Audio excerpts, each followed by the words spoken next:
everyone. This is a video for the Take and Make DIY Magic Wands kit from the Pasadena Library. So in your kits, you will see 2 straws, paper tape,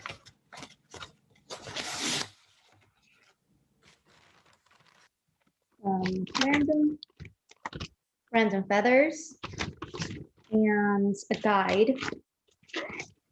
And the guide will include some magical properties for some of the parts of the wand that we'll be working with today. This is a draft, so it's blank, but the guide will have some more instructions. So first we're going to make the wand. So you'll need water and a brush or a sponge. And then also your tape and the straws. So let's unwrap that.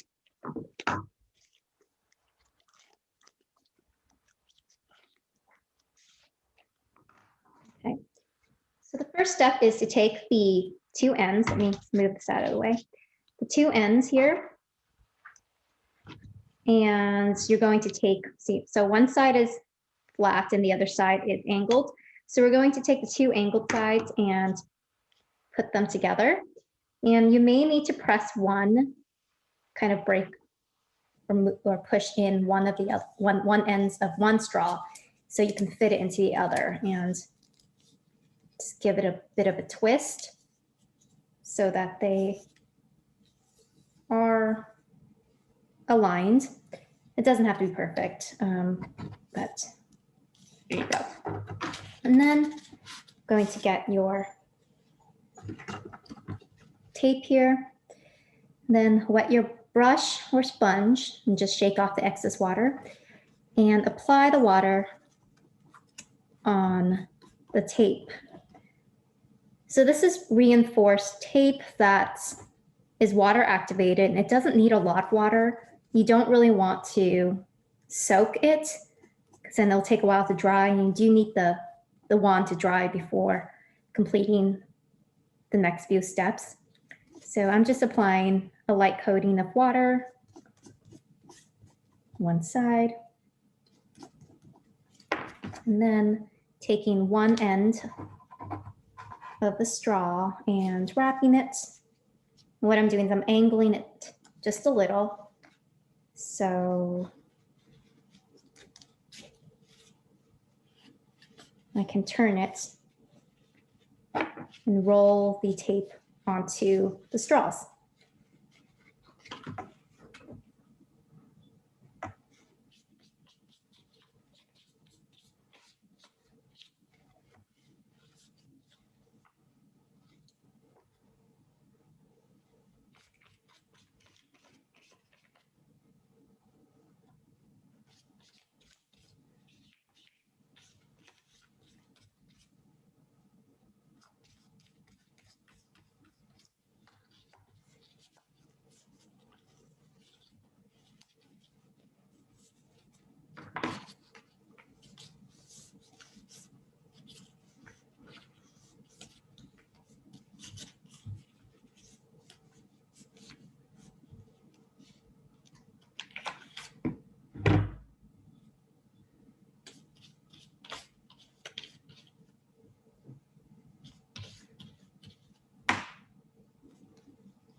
Okay.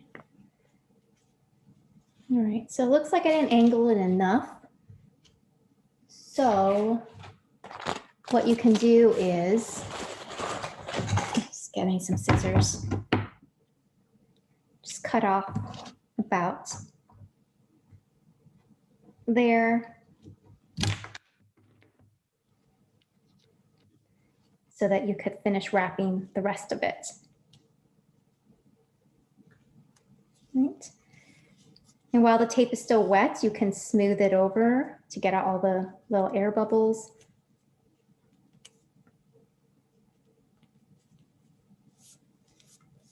And and then tuck in one side of the straw.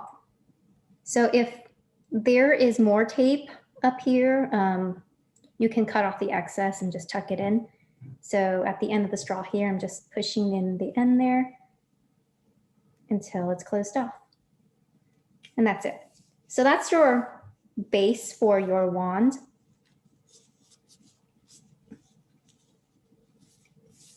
Okay. The next step is selecting your wand's core. So usually at least in Harry Potter world, wand cores are often feathers or hair from magical creatures. So in your kit, you did get some feathers, but you can really use anything. You could use, like I have a bunch of pipe cleaners sitting around the house or from the craft supply. Have some, I think this is gift wrapped topping, and then extra feathers. So you could really use anything you'd like. You can also go out into nature and collect some things from your neighborhood, like in your own yard. You can get twigs or dry some flowers or get some leaves. Use whatever works for you. So again, going back to your wand guide, there is going to be a page in here about cores and what some of the common magical properties are. But you can make your own. You don't need to use the ones that are in the guide. The guide is just an example of what you could come up with. So you can be creative and come up with your own. So to do that, just select your core. I think I'm going to go with this blue feather.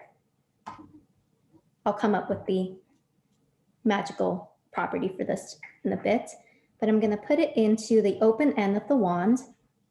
You might need some, actually, is it wet in here? I think it's wet, so it's going to make it a little bit difficult to put it in. So you know what?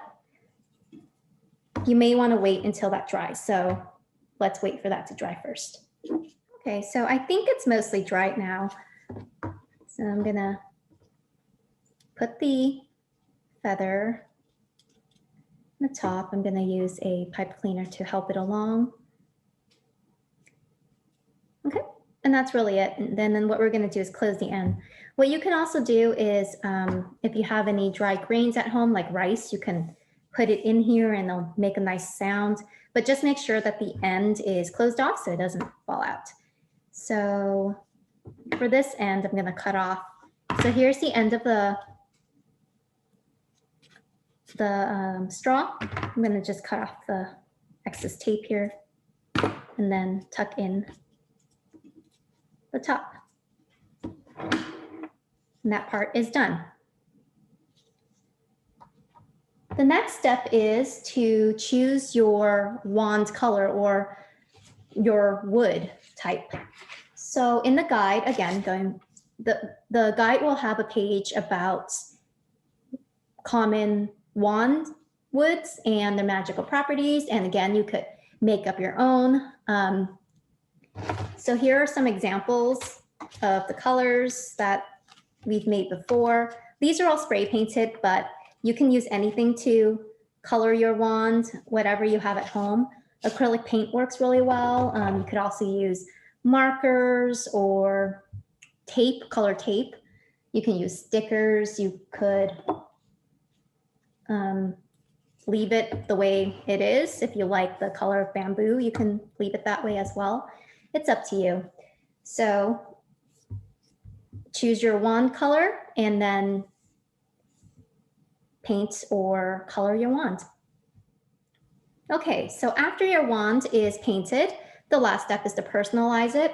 So you can do anything you'd like here. Again, using materials you have at home. You could add stickers to the outside of it. You could use markers and draw on it. You could use washi tape and decorate it a little bit more. Again, you can also leave it as is. So I think what I'm going to do is just put my name on it. And that's it.